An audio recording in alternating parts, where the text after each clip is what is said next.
جب کسی بھی معاملے میں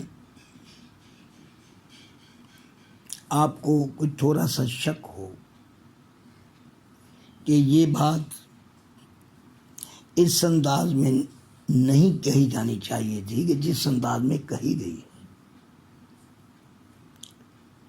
تو یہ شک شکوے کو جنم دے گا۔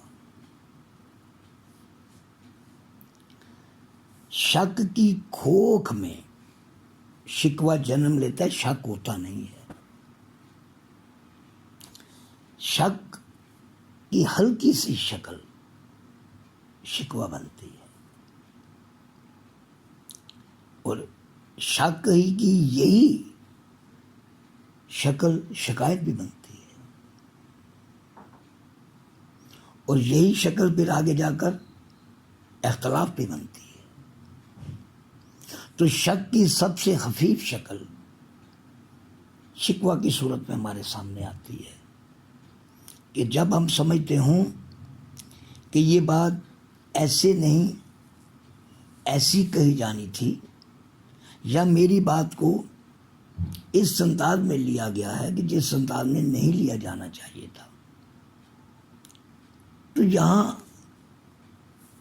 اگر آپ کسی سے یہ بات کہہ رہے ہیں کہ مجھے اس بات پر شکوہ ہے کہ آپ نے میری بات کو توڑا مروڑا ہے، اصل میں وہ بات نہیں ہے جو آپ سمجھے ہیں، یا میں نے جو بات کہی ہے اس کا یہ مطلب نہیں تھا جو کہ آپ نے مراد لے لیا ہے، تو یہ میرا شکوہ ہے۔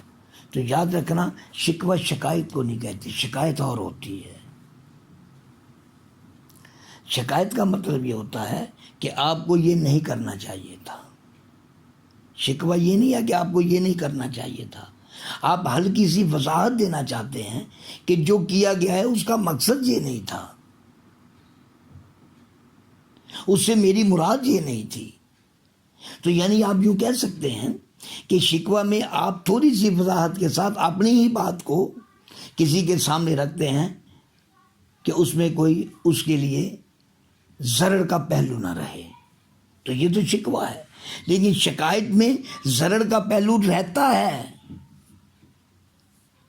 آپ اسے دور کرنا چاہتے ہیں، یہ شکایت ہے۔ شکوہ کے بارے میں کہا جاتا ہے کرنا ہو شکوہ اگر تو لازم ہے شعور۔ شکوے کو جب آپ کسی کے سامنے رکھتے ہیں کہ مجھے یہ شکوہ ہے، تو اس کے لیے شعور کی انتہائی شکل چاہیے آپ کو، کیونکہ آپ صحیح بات کو تھوڑے سے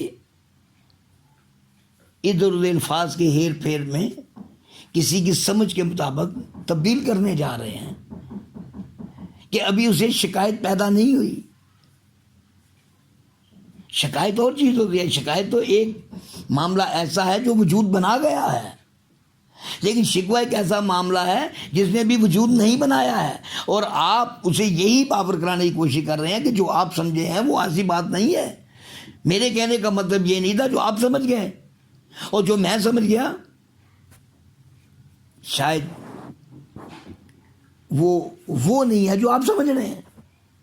تو شکوے میں اور شکایت میں یہ فرق ہے کہ شکوہ انتہائی خفیف قسم کے شک کو کہتے ہیں، شکایت شکوک سے آگے جا کر بات تھوڑی سی الگ سے ہو جانا، وہ شک کی بنا پر ہو، وہ حقیقت کی بنا پر ہو، وجود کی بنا پر ہو، کیسے بھی ہو، یہ شکایت ہوتی ہے۔ تو اختلاف تو واضح طور پر دو الگ الگ راہیں ہوتی ہیں۔ کبھی بھی شکوے کو شکایت نہیں سمجھی چاہیے، اور کبھی بھی شکایت کو اختلاف نہیں سمجھنا چاہیے۔ شکایت سے اختلاف دور ہو سکتا ہے اور برقرار بھی رہ سکتا ہے، لیکن شکایت کے بعد اختلاف اگر ہوتا ہے تو وہ شکایت سے آگے اختلاف کی حدود میں چلا جاتا ہے۔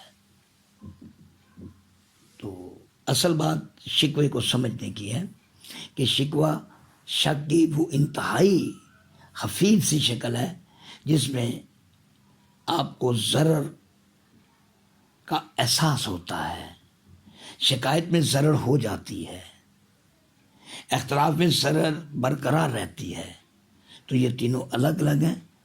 ان تینوں کو ہمیں اپنے ہی وجود کے دائرے میں سمجھنے کی کوشش کرنی چاہیے، نہ کہ اختلاف، شک، شکایت اور شکوہ کو ایک سمجھنا چاہیے۔ یہ ایک نہیں ہے، مختلف ہے۔